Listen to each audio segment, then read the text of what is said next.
Bonjour à tous et bienvenue à une autre émission d'Objectif. Aujourd'hui, je reçois Charles William et Jean-François Delisle.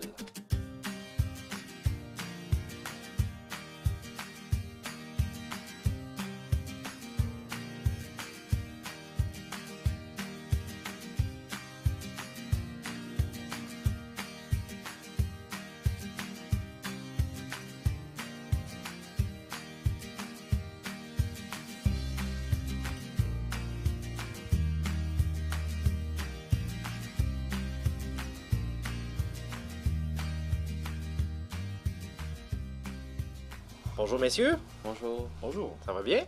Très bien, merci. Ah oui, merci de prendre du temps pour venir me parler de votre nouveau projet. Donc on va regarder ça ensemble. J'ai envie de commencer. Charles William, tu viens tout juste de lancer ton entreprise, en compagnie de ton père. C'est parti de où ça, ce goût d'entreprendre là? Au primaire, j'avais fait comme pas une expérience, mais mon père était venu vu qu'il expliquait l'entrepreneuriat. Mhm. Et en classe, en sixième année, avec ma prof Caroline Norty, on avait fait des sacs pour le compost. Fait que Ça a commencé à allumer une petite flamme là, déjà. C'est ça, ouais. Okay. Après ça, j'ai fait les petits entrepreneurs ici au centre-ville, ouais. Puis justement, après ça, j'ai travaillé 2 ans au IGA. Fait que je connaissais déjà l'épicerie un peu. Puis là, après ça, mon père il est arrivé avec ce projet-là qui m'intéressait un peu avec l'entrepreneuriat et avec l'épicerie qui s'est évoluée un peu là, aussi. Là. Donc, on a décidé de faire le grand saut puis de dire OK, on saute, je me lance en entreprise. Ouais. Puis là, c'est pas indiscret de te demander ton âge à l'âge que t'as, là. Non, j'ai 15 ans. T'as 15 ans, fait que Ouais. quand même, 15 ans, copropriétaire d'une entreprise, c'est pas rien, là. Ouais. Vous êtes pas beaucoup on n'est pas beaucoup dans la MRC des Appalaches à avoir ça, là. Ouais. Fait que c'est une belle fierté. Ouais, c'est le fun. Là. Ça me permet de voir des aspects un peu plus. D'être plus mature un peu. Mm-hmm. Ça doit être formateur. Ouais. Beaucoup. Et Jean-François, toi, là, le goût d'entreprendre, je pense que ça fait des années tu le vis. Moi, l'entrepreneuriat ou entreprendre ou les défis, c'est un peu quelque chose qui se rejoint tout le temps. J'ai toujours aimé relever des défis. À 23 ans, j'ai acheté ma première maison à revenu, je n'ai racheté une autre à 24, etc., etc. Donc ça a été ma première partie d'entrepreneuriat. Moi, à la base, j'ai un bac en administration des affaires. Fait que ma formation m'amenait vers ça, même si j'ai enseigné au secondaire pendant plusieurs années. Là, ma formation de base, c'était l'administration. Donc, c'est toujours quelque chose qui m'a touché, qui m'a intéressé. J'ai aussi fait une maîtrise en administration publique aussi. Donc, cet aspect-là était toujours là. Et là, je viens d'avoir, moi, je ne sais pas si c'est plus indiscret ou moins, mais je viens d'avoir 50 ans. Non. Donc, à 50 ans, je me suis dit, c'est peut-être l'occasion, la dernière occasion de lancer quelque chose, là. Moi, dans les dernières années, je m'occupais du cours lancement d'une entreprise. Donc, pour le CFP, le tremplin, j'ai fait ça dans les dernières années. Donc, j'ai accompagné plein de gens qui avaient des idées, puis je leur donnais des idées, puis je continuais à monter leurs projets. Puis, souvent, ça me disait, Jean-François, t'en as des idées toi aussi, là. Pourquoi tu les exploites pas? Pourquoi tu y vas pas vers quelque chose, là? Parce que j'aimais ça. Moi, je raffolais quand j'avais des promoteurs qui venaient dans mon bureau puis que je parlais avec eux autres de leurs projets, puis je leur donnais des idées. Je me disais, hey, moi, j'embarquerais dans ton projet, hey, moi, j'embarquerais dans celle-là. Mais là, c'était pas mon rôle. Mais quand l'opportunité s'est comme ouverte avec la COVID, tout ça, on a eu comme un peu de temps pour réfléchir. Là. Ce qu'on n'a pas normalement. Là, à la vitesse que les vivons, on manquait de temps finalement pour penser. C'est ça. Je me suis retrouvé un petit peu comme à la maison, puis fait que j'ai dit, l'entrepreneuriat, c'est quelque chose qui est intéressant. Qu'est-ce que je pourrais faire? Et puis, Charles William, c'est un petit gars travaillant. Moi, c'est sûr que je ne serais pas en affaires avec quelqu'un qui n'est pas travaillant. C'est un petit gars travaillant. À 13 ans, c'est lui qui a dit « Je m'en vais travailler chez IGA ». Il voulait devenir emballeur chez IGA. Je ne sais pas si je me trompe, là, mais c'était quasiment pas une chicane, là, mais nous autres, on était comme pas très d'accord à ce qu'il travaille. Mais ça a été pour lui une belle école. Là. Tu faisais quand même beaucoup d'heures. Ouais. Je faisais dans 20 heures par semaine aux alentours. Là. Ben, pas au début, mais plus tard. Puis après ça, avec la COVID, je faisais 40 heures, 30-40 heures semaine. Là. Quand même, là, pour un jeune qui commence à entrer sur le marché du travail, là, on voit qu'il y avait quand même une volonté qui était là. C'est ça. Donc, moi, je voyais qu'il y avait un intérêt. Puis, dès le moment qu'il est rentré là, moi, je pense que le IGA, c'est une très belle entreprise. Puis, c'est une organisation qui est quand même bien structurée. Donc, il a appris beaucoup là-bas. C'était une très bonne école pour lui. Puis, comment on arrive avec une idée d'entreprise, en fait, d'économie, comme vous avez eu, là, on arrive comment là, à se dire, à penser à son idée d'entreprise? Est-ce que c'est arrivé tout de suite, là, OK, on va faire une épicerie de ce style-là en partant? Ce projet-là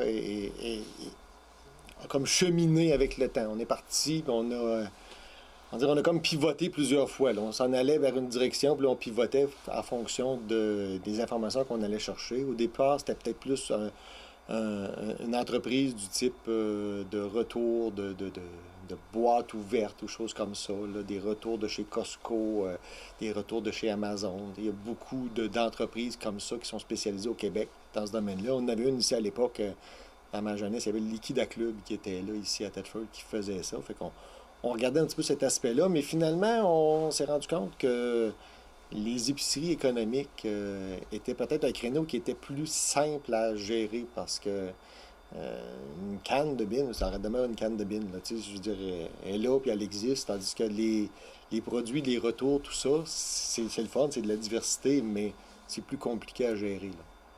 Donc, on est arrivé avec cette idée-là. Le nom, c'est venu comment pour Econoclub? Brainstorm entre vous deux? Y a-t-il un de vous deux qui a eu l'idée en premier? Bon, je cherchais fort un peu. Là. On n'avait pas trop d'idées au début. On regardait un peu les autres noms d'entreprise aussi. Ça tournait autour des noms économie, liquidation. Là.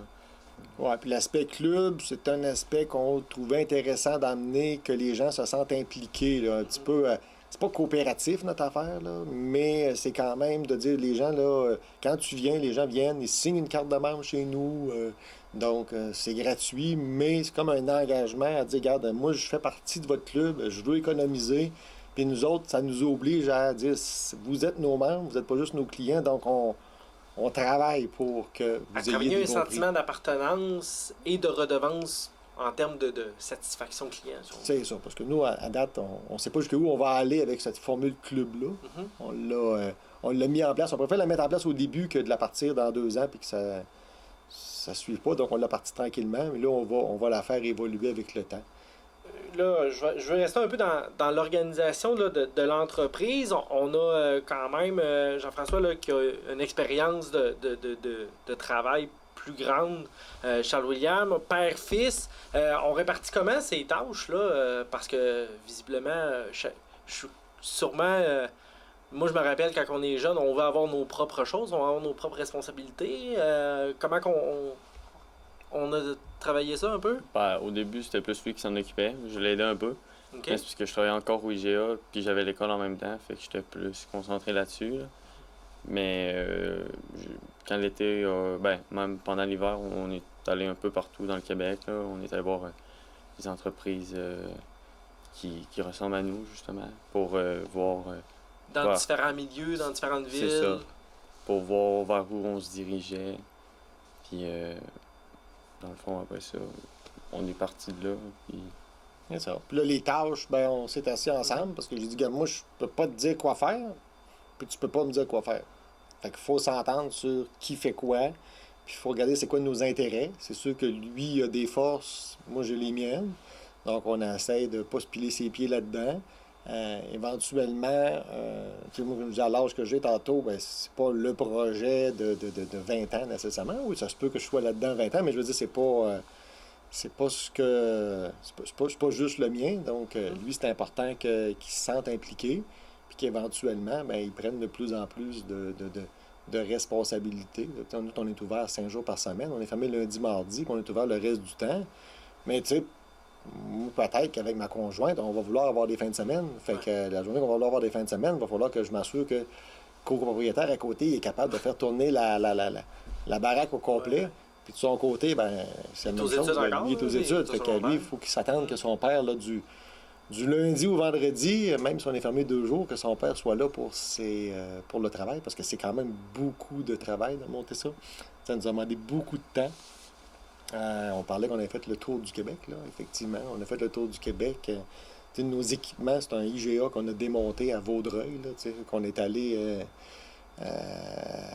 en camion chercher des tablettes, puis un rack, un comptoir un comptoir roulant, puis on est allé chercher toutes ces affaires-là à Montréal, puis on a remonté ça ici, puis on les a nettoyés, puis on a aménagé le local, puis parti de rien, là. C'est pas une chaîne. Mais ça doit être beaucoup de recherche, tu sais, parce que trouver de l'équipement comme ça, d'épicerie ou... Là, je parle même pas de qu'est-ce qu'on met ces tablettes, là. Je parle de l'équipement, tu sais, pour accueillir. Ça doit être beaucoup de recherche. Ah, c'est sûr qu'on a travaillé fort, puis on a cherché longtemps.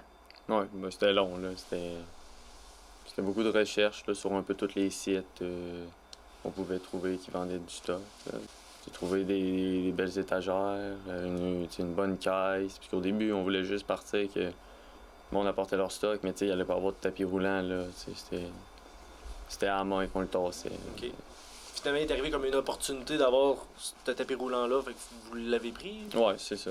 Fait que là, on s'est dit, le tapis roulant, ben là, ça peut amener un aspect un peu plus beau, un peu plus vite aussi. Là. Parce que s'il y a tout le temps une file jusque dans le backstore, c'est un peu plate pour le monde. Là. Avec les tapis roulants, ça va plus vite. Puis... Non, on veut améliorer puis bonifier l'expérience au fil au fil du temps, mais on essaie de partir comme il faut. Parce que c'est ça qu'il y en a des fois qui partent très, très, très petits.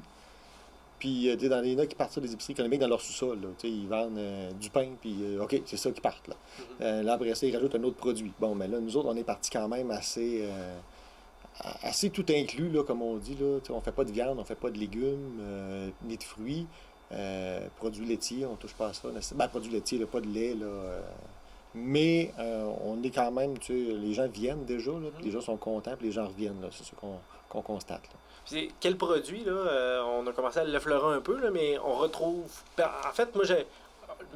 c'est comme 2 sous-questions. Là. C'est les produits qu'on retrouve. Puis c'est quoi la philosophie derrière la disponibilité puis la quantité de produits? Là? On a des produits liquidation, justement. Ça va tout le temps tourner. Là, il y a du stock, ça peut être vraiment... il peut être déclassé comme encore bon pendant... encore bon, je dis. Juste pas sur la limite de la date, là, mais ça peut être comme 2 mois avant la date. Fait que c'est du bon stock, là, qui... Mais qui est déclassé du circuit régulier des épiceries. C'est ça. OK. Mais des fois, c'est même pas déclassé des autres épiceries, c'est juste que il y en avait trop, du stock comme ça. Le stock, ça varie un peu. C'est pas des surplus de production. Des fois, c'est des ça. Fournisseurs qui ont des commandes cancellées par une compagnie de biscuits qui a préparé une vanne de biscuits, puis finalement, ben, la grande chaîne qui était supposée de l'acheter dit, garde, finalement, là, cancelle la commande, là, on a assez de biscuits. Là. Fait que là, t'as une belle vanne de biscuits qui attend, mais là, nous, on a des fournisseurs qui, eux autres, achètent ces vannes-là, puis qui nous, après ça, nous revendent ça. Donc, c'est les mêmes produits qu'on retrouve dans les épiceries. Dans certains cas comme ça, que c'est juste parce que là, il n'y avait plus de place dans le marché traditionnel. Fait que les épiceries économiques qui se développent de plus en plus au Québec, parce qu'il ne faut pas se le cacher, là, l'épicerie pour une famille de 4, là, cette année est supposée de monter de 700 $. Là. Fait qu'une famille qui vit sur le seuil minimum, là, 700 $, ça commence à être important. Donc, des épiceries économiques commencent à en pousser beaucoup. Parce que les gens commencent à se dire, justement, je dois économiser. Fait que nous, on voulait aussi cet aspect-là, là, sans rentrer dans un autre élément, mais on voulait que la population de Thetford ait accès à ça. Donc, on voulait que... on s'est installé aussi au centre-ville parce que c'était un désert alimentaire. Il n'y avait pas d'épicerie de masse là, qui pouvait attirer des gens. Fait que là, on a des gens du centre-ville qui peuvent venir, on a des gens de la ville. Donc, nous, notre mission un peu là-dedans, c'est ça, c'est d'aider les gens à économiser. C'est pour ça que l'Écono-Club, ça vient de là. C'est un club où, Quand les gens disent, nous, un coup vous êtes membre, là, vous avez la permission d'économiser. C'est ce qu'on leur dit, là. Puis on travaille fort. Puis notre slogan, c'est au sommet de la liste. Au sommet de la liste, c'est que nous, on veut que le monde vienne pour... au début, parce que tu peux pas faire ta liste d'épicerie en venant chez nous, parce que le stock, ça varie. Mais tu peux te dire, je vais aller voir au Econo Club avant. Après ça, j'achète ce que j'ai besoin. Puis après ça, je vais dans les autres épiceries finir mon épicerie avec ce que j'ai besoin de reste. Parce que des fois, pour avoir vu passer des fois des publications, là, donc c'est ça, des fois il y a un produit X, là, je vais parler, mettons, pain hot dog, vous n'avez tant de quantité, puis si quelqu'un, une fois que tout le monde est passé puis qu'il a ramassé ses quantités, il n'a plus. Fait que si après 2 heures que vous êtes ouvert, il n'a plus, vous savez pas c'est quand qu'il va en avoir nécessairement. Puis ça peut qu'il n'aille plus jamais. On ne sait pas quand et si. On ne sait pas s'il va en avoir, là. Donc nous... au départ, c'est sûr qu'on est quand même un petit peu strict sur nos commandes parce qu'on fait attention pour ne pas trop commander de produits parce que, Charles William le disait tantôt, là, notre objectif, c'est pas d'avoir des produits nécessairement dont la date est expirée. Donc, c'est d'avoir des produits les plus frais possibles, même si la date d'expiration, là, n'importe qui travaille dans le domaine de l'alimentation va le confirmer. Là, pour la plupart des produits, la date d'expiration, c'est un saut que met l'entreprise qui dit, moi, je te garantis à 110% que la fraîcheur va être pareil comme quand on l'a emballé, même 6 mois après. Mais 6 mois et 1 jour après, 7 mois, 8 mois, 9 mois, le produit est encore très bon. On s'entend pour dire que s'il y avait plus s'il y avait un risque pour la santé, là, les gouvernements auraient intervenu rapidement pour dire, regarde, on peut pas vendre ces produits-là. Donc, nous, on essaie de gérer nos stocks le plus strictement possible pour s'assurer que les produits sont les plus frais possibles. Donc, c'est pour ça que des fois, on achète... on a acheté un produit, on a dit, on va l'essayer, ça va-tu marcher, ça va-tu pas marcher? 2 heures après, il n'y en avait plus, puis la semaine d'après, il y a encore du monde qui revenait et disait, hey, n'avez-vous encore? Bien, c'est sûr que la prochaine fois, nous, on va s'ajuster. Puis une entreprise comme la nôtre, contrairement à une grande chaîne, il y a du stock sur les tablettes, il y a un backstore, il livre à tous les jours, il n'a pas trop de problèmes. Là. Nous autres, c'est vraiment... on essaie de s'associer avec les besoins des gens. Donc, quand on a une demande, bien, on essaie d'y répondre, mais ça ne peut pas être instantané. Là. Puis on ne peut pas tenir de tout. On tient ce que nous, on considère qui est le plus intéressant parce qu'on a plein d'offres. Nous, il y a des fournisseurs qui nous écrivent à tous les jours, puis ils disent, regarde, j'ai une offre, est-ce que tu la veux ou tu la veux pas? Il faut se dépêcher parce que si on ne la prend pas, il y en a un autre qui va la prendre. Puis si on la prend, il faut s'assurer de la vendre. Moi, s'il me vend une palette de Kraft Dinner, il faut que je pense que je suis capable de la vendre, la palette de Kraft Dinner, parce que je ne veux pas l'avoir sur mon plancher pendant 2 ans. Là. Il faut que je l'achète, je vais être capable de la vendre. C'est pour ça qu'on a besoin d'avoir des clients qui sont fidèles, qui viennent, puis qui viennent chercher les spéciaux, parce que quand ils vont venir les chercher, nous, ça nous permet tout de suite, la semaine d'après, de dire « Hey, on a de la place, on a des sous, on en rachète un autre d'autres choses. » Parce que c'est ça, c'est souvent en grande quantité que ça se présente aussi, ces occasions-là. Là. On parlait de Kraft Dinner, c'est à coup de palette. Là. C'est rare qu'on va avoir. Il me reste 4 caisses à passer. C'est ça, c'est vraiment plus des grandes quantités. Là. Puis, nous autres aussi, comme ce que les autres épiceries font pas, c'est que quand leur stock est en rabais, ils mettent comme une quantité maximum, mettons 6 cannes. Nous autres, il n'y a pas de quantité. Si quelqu'un, mettons, veut partir avec 2 caisses, il peut passer avec 2 caisses. C'est vraiment... Premier arrivé, premier servi. C'est ça. S'il en reste plus, il en reste plus. Mais si on peut en recommander, on va en recommander. Là. Tantôt, tu mentionnais que les fournisseurs vous appellent. C'est quand même sympathique. Parce que courir ou essayer de trouver des fournisseurs tout le temps, ça doit être... l'effort est encore un petit peu plus demandant. Si les fournisseurs commencent à vous appeler puis vous venez d'ouvrir, c'est quand même bon signe, dans le sens où ça veut dire qu'il y a un besoin quelque part. Là. De l'autre côté aussi, c'est le même principe. Eux ramassent des vannes. Oui. Eux veulent vendre leurs vannes. Donc, nécessairement, qu'ils nous appellent, on est content parce que ça nous permet d'avoir accès à des produits. Puis, ça nous permet de pouvoir, justement, avoir la diversité. Parce qu'au début, ça a été difficile de trouver des fournisseurs. Parce que c'est pas comme... la plupart des chaînes, ils ne se posent pas de questions. Là. C'est c'est la maison mère qui nous envoie le stock, puis c'est réglé. Là. Ils ne se posent pas de questions. Cette semaine, qu'est-ce que je mets en spécial? Si c'est le beurre de peanut que la compagnie mère a décidé qu'il est en spécial, c'est ça qu'ils mettent en spécial, puis le circulaire, il sort de même, puis les produits arrivent. Donc, ils ont beaucoup de gestion, parce qu'ils ont énormément d'employés et d'infrastructures, ce qu'on n'a pas. Mais ils n'ont pas les autres problématiques comme nous, on peut avoir au niveau des fournisseurs. Parce que après une semaine, des fois, tu dis, coudonc, il me semble, j'ai pas eu d'offre intéressante. Mais là, les clients, ils rentrent et ils disent, puis, as-tu quelque chose de nouveau cette semaine? Tu sais, ils viennent pas acheter nécessairement la même chose que la semaine passée. Là. Si j'avais du Kraft Dinner puis ils n'ont pris 10 boîtes, ben la semaine d'après, ils aimeraient ça pouvoir compléter avec d'autres choses. Là. Fait qu'on a toujours cette situation-là. Là. Puis, tantôt, on en parlait, là, vous avez fait un peu une tournée du Québec, mais la plus proche épicerie économique là, de vous, là, on parle de combien de minutes environ, là, où on parle d'un 45 minutes, genre 45. Victo, Saint-Georges... Saint-Georges a une grosse épicerie économique là, qui est très, très, très connue et reconnue. Ensuite de ça, il y a à Québec, il y en a une aussi qui est assez connue. Après ça, Sherbrooke, il y en a un petit peu. Actonville, dans l'Estrie. Dans la région de Montréal, il y en a beaucoup. Tu sais que dans la région de Montréal, là, il y a beaucoup plus. C'est une plus grosse superficie là, aussi. Le marché est là, nécessairement. Il y a du monde dans le coin.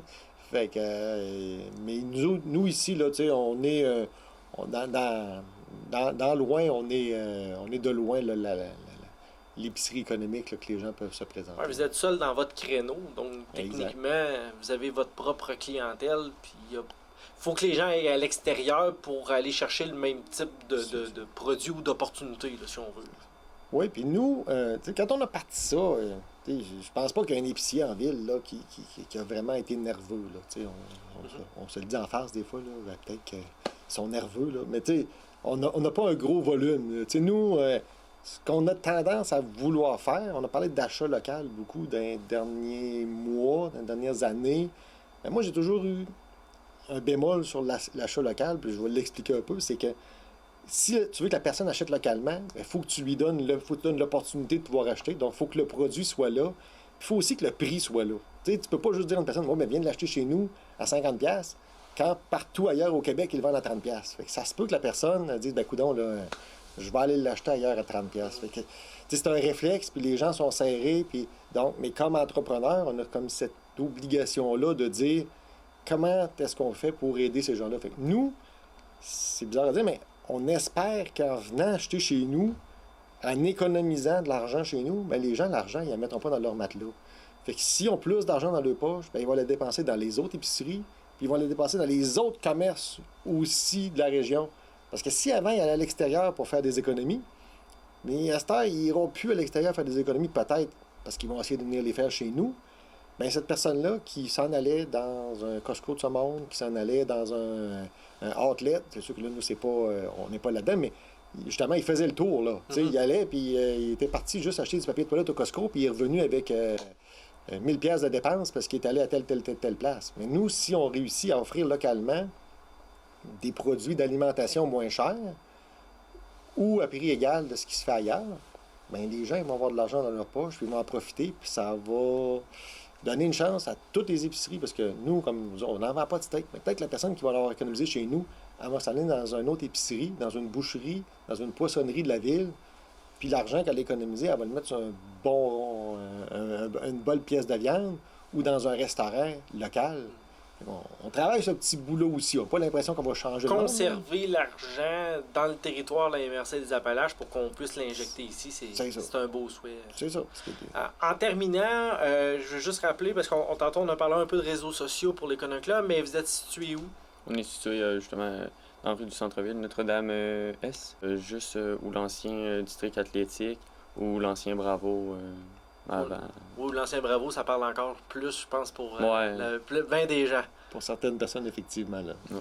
Des bons souvenirs. Messieurs, merci beaucoup pour votre temps. C'était très intéressant. Merci beaucoup. Merci à vous. Merci également d'avoir été des nôtres pour une autre émission d'Objectif.